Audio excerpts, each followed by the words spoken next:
पुस्तक अध्यात्म अर्थात उत्कृष्ट चिंतन, आदर्श कर्तृत्व, लेखक पंडित श्री राम शर्मा आचार्य। यह संसार भगवान का सुरम्य उद्यान है और मनुष्य उसका ज्येष्ठ पुत्र राजकुमार।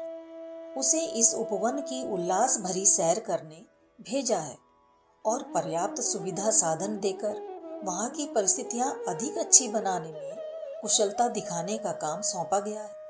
इस स्थिति में मनुष्य प्राणी को निरंतर ही हर्षोल्लास की अनुभूति होनी चाहिए। बुद्धि वैभव में वह क्षमता है कि मरुस्थल में फूल खिला सके। फिर क्या कारण है कि उससे संपन्न होते हुए भी मनुष्य का रोना रुलाना, कल्पना कल्पाना पाया जाता है। सृष्टि में सर्वश्रेष्ठ व्यक्तित्व पाने वाला मनुष्य प्राणी इस धरती को स्वर्ग बना सकने की संभावनाओं से पूरी तरह सुसज्जित है। यहाँ निर्वाही नहीं, आनंद और उल्लास के प्रचुर साधन पग पग पर उपलब्ध हैं। मनुष्य का इस पृथ्वी पर एक छत्र राज्य है। उसकी उपलब्धियों पर आश्चर्य प्रकट किया जाता है, किंतु इससे भी बड़े आश्चर्य की बात यह है कि हर समस्या को सहज ही सुलझा सकने में समर्थ मनुष्य किस कारण इतनी अधिक गुत्थियों में जकड़ा पड़ा है जो सुलझाने में नहीं आती और डरावनी काली घटाओं की तरह निरंतर अधिक सघन होती चली जाती। प्रगति के नाम पर जहाँ मनुष्य ने अनेक वस्तुएं कमाई हैं, वहाँ समस्याएं भी कम नहीं बढ़ाई हैं, कठिनाइयों ने भी कम उन्नति नहीं की है। अब से कुछ शताब्दी पूर्व तक मनुष्य इतने विचित्र और निराश नहीं थे जितने कि अपने प्रगतिशील कहे जाने वाले समय में उत्पन्न हुए हम लोग हैं।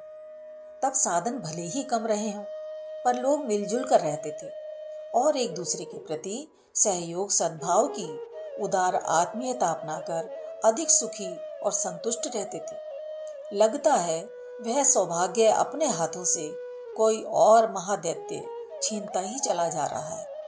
सिंह व्याघ्र के आक्रमण, आतंक की बात तो समझ में आती है।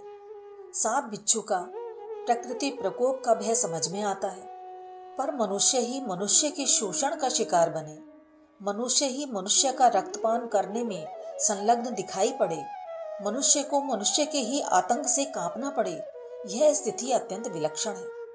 सहकारी स्वभाव का होने पर भी अपराधों और आक्रमणों की धूम क्यों बनी रहे, उस विचित्रता का उत्तर तो प्राप्त किया ही जाना चाहिए। राजनीति के क्षेत्र में विग्रहों का अंत नहीं।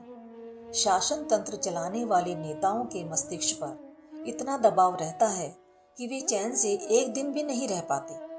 तनाव के कारण उनका स्वास्थ्य क्षीण होता जा रहा है और अधिकांश को अकाल में ही काल कलवित होना पड़ता है। वे राष्ट्रीय और अंतर्राष्ट्रीय समस्याओं का हल खोजने के लिए ईमानदारी से प्रयत्न करते हैं, पर कुछ बन नहीं पाता।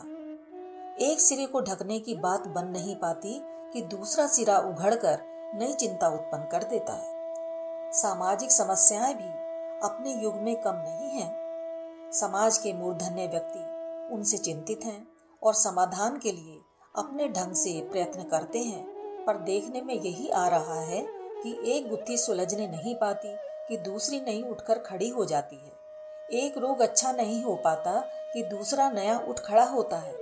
एक युद्ध समाप्त होने नहीं पाता कि नए युद्ध की नींव पड़ जाती।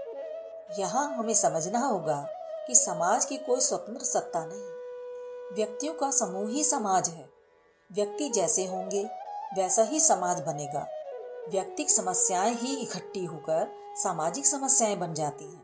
आज की परिस्थितियों में समाज और राष्ट्र एक ही बात है। किसी जमाने में वे दो भी थे, पर आज तो सामाजिक परंपराओं को राष्ट्रीय मानकर चलने में किसी को कोई बड़ी आपत्ति नहीं है। राष्ट्रीय अस्वस्थता की समस्या का समाधान करने के लिए साफ सफाई, कृमिनाश एवं अस्पतालों का प्रबंध किया जाता है। सरकार अपनी आर्थिक स्थिति के अनुरूप कर्मचारियों की संख्या नियत रखती है और सुविधा साधन जुटाती है, पर वे अस्पताल थोड़े से ही बीमारों को भर्ती कर सकते हैं। जो इनसे लाभ उठाते हैं उनकी तुलना में वे कहीं अधिक हैं जिन्हें यातायात की तथा दूसरी कठिनाइयों के कारण वह सहायता नहीं मिल पाती। जो इनमें चिकित्सा कराते हैं वे सभी अच्छे भी कहाँ हो पाते हैं। जो अच्छे हो जाएं, इनके बारे में यह नहीं कहा जा सकता कि उन्हें उसी कष्ट की पुनरावृत्ति न होगी अथवा दूसरे नए रंग रूप का रोग सिर पर न उठ खड़ा होगा। यहाँ अस्पतालों की निरर्थकता नहीं बताई जा रही है और ना यह कहा जा रहा कि उन्हें ना खोला जाए और लाभ ना उठाया जाए।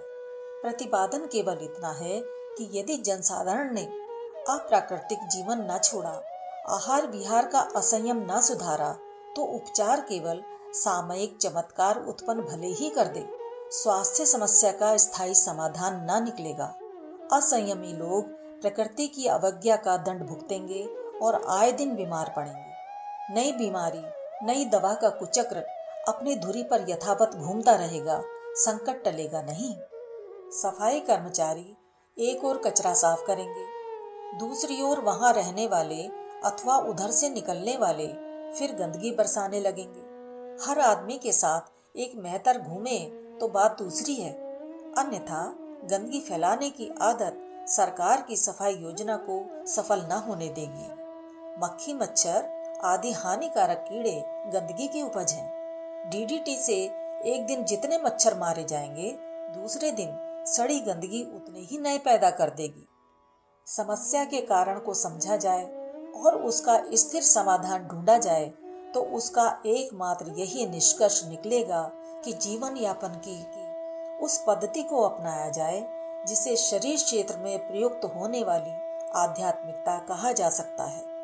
अध्यात्म एक मान्यता है जो विभिन्न क्षेत्रों में विभिन्न रूपों में परिलक्षित होती है। शरीर क्षेत्र में बढ़ती जाने वाली सतर्कता, संयमशीलता अध्यात्म की प्रेरणा कही जाएगी। यही है वह आधार जिसे अपनाकर स्वास्थ्य संकट से सदा सर्वदा के लिए छुटकारा मिल सकता है। मानसिक उद्वेगों से पीड़ित व्यक्ति उद्धत आचरण करते हैं। कभी कभी मर्यादाओं के लिए अनास्थावान बनकर ऐसे लोग मानवीय और सामाजिक शील सदाचार को रौंदते हुए अपराधी बनते, गुंडागर्दी अपनाते, आतंक उत्पन्न करते और चोरी ठगी पर उतारू पाए जाते हैं। नृशंस क्रूर कर्म करने में भी उन्हें संकोच नहीं होता। इस प्रकार के उद्धत आचरण रोकने के लिए पागल खाने, जेल खाने बनाए गए हैं और उन्हें रोकने पकड़ने की व्यवस्था की गई है। पर देखना यह है कि क्या यह प्रतिबंधात्मक उपाय पर्याप्त है? देखा यही जाता है कि कड़े कानून, कठोर दंड और अपराध सूत्रों की खोजबीन की व्यवस्था रहते हुए भी वे दुष्प्रवृत्तियां रुक नहीं रही हैं। आत्महनन से लेकर परपीड़न तक के वर्गों में विभाजित होने वाले अपराध घट नहीं, बढ़ ही रहे हैं। दंड भय से बच निकलने की असंख्य तदबीरें सोची और निकाली जाती रहती हैं और छिपे एवं खुले रूप में वह सब होता रहता है जिसे रोकने के लिए खर्चीले एवं कुशलतापूर्ण उपाय बरते जाते हैं। यहाँ भी दंड नीति एवं रोकथाम के प्रयत्नों का उपहास नहीं उड़ाया जा रहा और न उन्हें अनावश्यक ठहराया जा रहा है। वे प्रयत्न तो होने ही चाहिए, वरन उन्हें अधिक विस्तृत एवं प्रामाणिक किया जाना चाहिए। सोचने की बात इतनी भर है कि क्या मनुष्य की दुर्बुद्धि से उत्पन्न अनाचारों, दुष्प्रवृत्तियों पर अंकुश लगाने के लिए कानूनी पकड़ पर्याप्त है? यह तभी हो सकता है जब हर आदमी के पीछे एक पुलिसमैन लगाया जाए और वह पुलिसमैन भी किसी अन्य लोक का निवासी हो। अपराध मात्र उतने ही नहीं हैं जितने न्याय संहिता में दंडनीय ठहराए गए हैं। छोटे और व्यक्तिगत अपराधों पर कानूनी अंकुश नहीं है।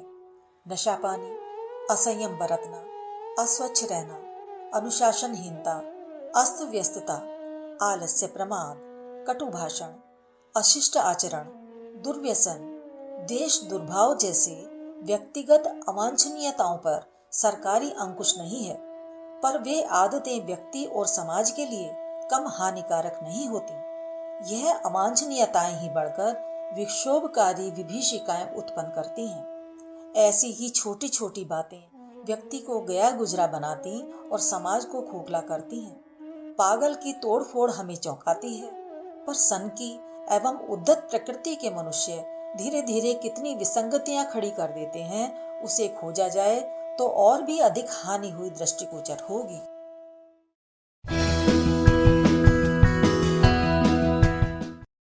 पुस्तक अध्यात्म अर्थात उत्कृष्ट चिंतन, आदर्श कर्तृत्व, लेखक पंडित श्री राम शर्मा आचार्य। अग्निकांड से शहतीर जल जाने की चर्चा होती है, पर घुन द्वारा उसे खोखला करके धाराशायी बना देने को सामान्य कहकर टाल दिया जाता है।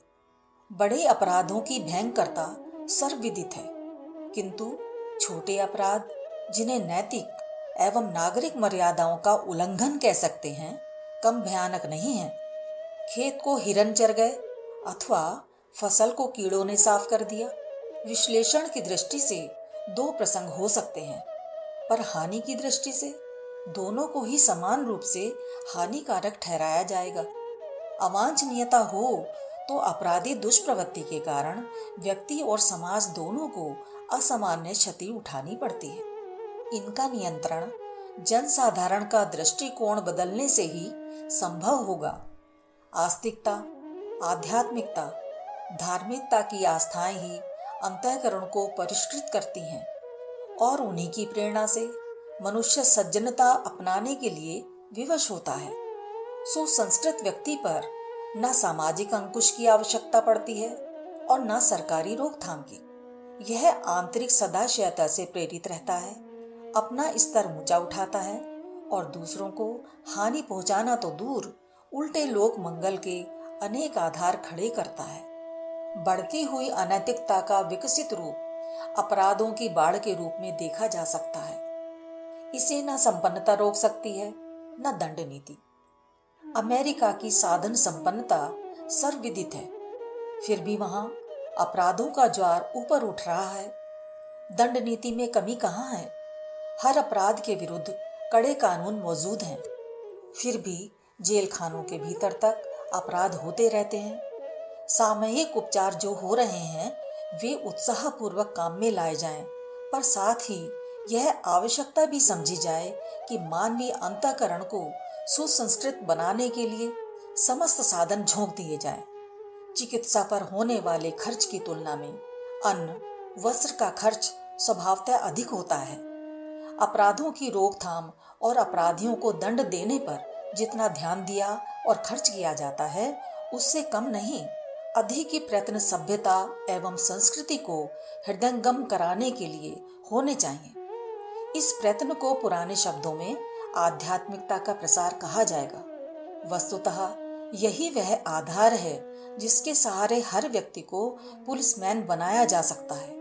स्वयं आदर्शवाद अपनाने वाले ही दूसरों को सही नागरिक बनकर रहने के लिए विवश कर सकते हैं। अपनी छाप छोड़कर वे संपर्क क्षेत्र को शालीनता से भरा पूरा बना सकते हैं। ऐसी दशा में ना तो दुष्प्रवृत्ति के पनपने की आशंका रहेगी और ना उनकी रोकथाम के लिए उतना खर्चीला ढांचा खड़ा रखने की आवश्यकता पड़ेगी। अपराधी दुष्प्रवृत्तियों और हे अवांछनीयताओं का स्थायी उन्मूलन करने के लिए अध्यात्म की पुनः प्राण प्रतिष्ठा करना ना तो असंभव है और ना कठिन। वातावरण में व्यक्तित्वों का अंतरंग और बहिरंग ढांचा ढालने की पूरी क्षमता है।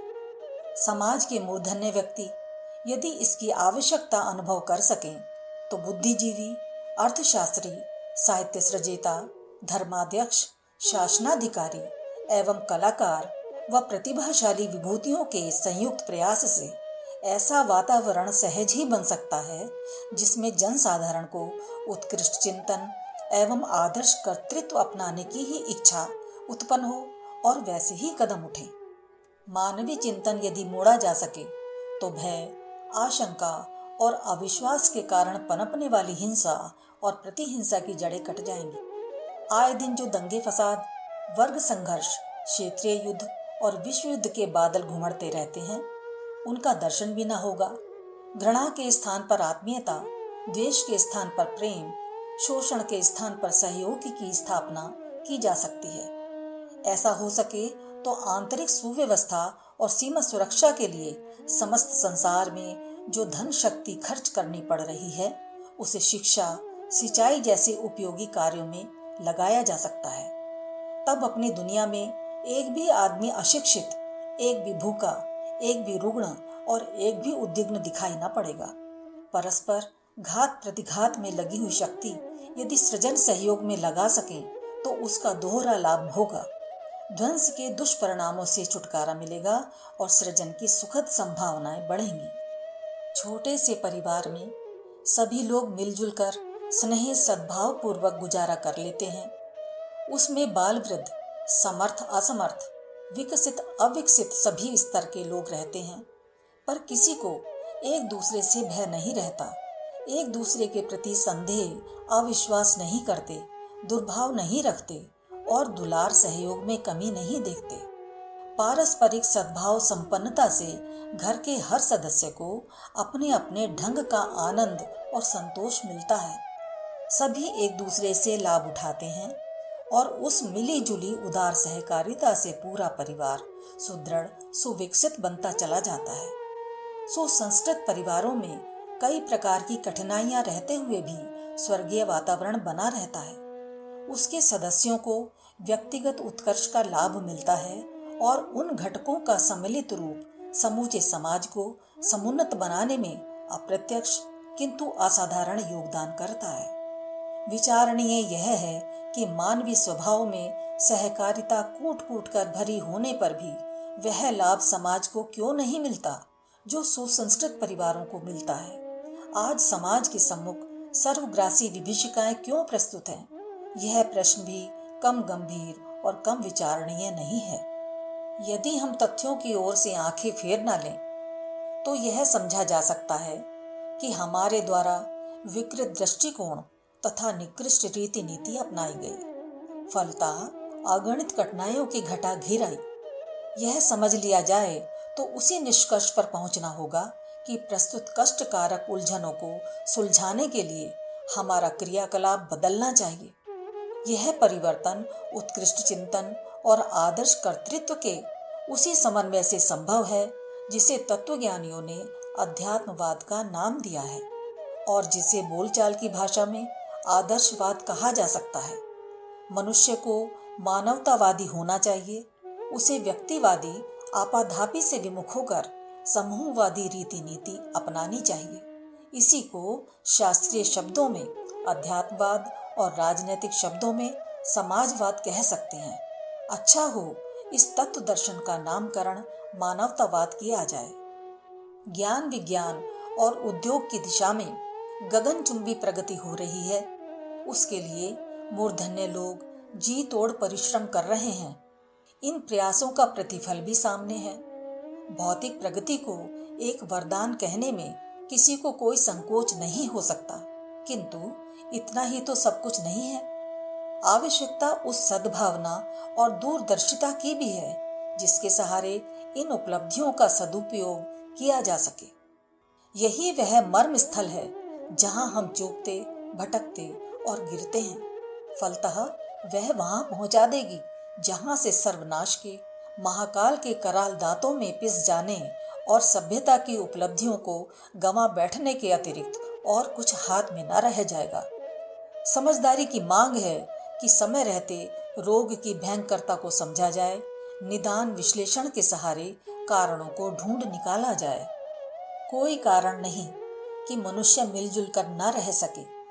ऐसी कोई समस्या नहीं जिसका हल न्याय और औचित्य को अपनाकर विवेक पूर्वक न खोजा जा सके। देश और देश का लड़ना आवश्यक नहीं।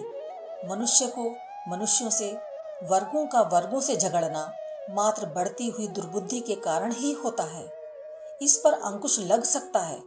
विवेक और सृजन की शक्तियां मिलजुल कर विध्वंसकारियों को मात दे सकती हैं। असुरता इतनी प्रबल नहीं है कि जो देवत्व को सदा के लिए हरा सके। सद्भावना के समर्थक बिखरे रहते हैं। यदि एकजुट होकर ममत्व का प्रसार और सृजन का विस्तार करने के लिए कटिबद्ध हो जाएं, तो मनुष्य जाति का भविष्य उज्जवल बनाने वाली विश्व शांति की संभावनाएं कल्पना न रहकर कल ही सुनिश्चित यथार्थता बन सकेगी। तब इसे अध्यात्मवाद की विजय कहा जा सकेगा। आस्तिकता, आध्यात्मिकता और धार्मिकता की आस्थाएं ही मानवीय अंतःकरण को परिष्कृत करती और पवित्र बनाती हैं। इन्हीं की प्रेरणा से मनुष्य सज्जनता और शालीनता अपनाने के लिए विवश होता है। ये विशेषताएं ही सामाजिक सुव्यवस्था, सुख और शांति की मेरुदंड है।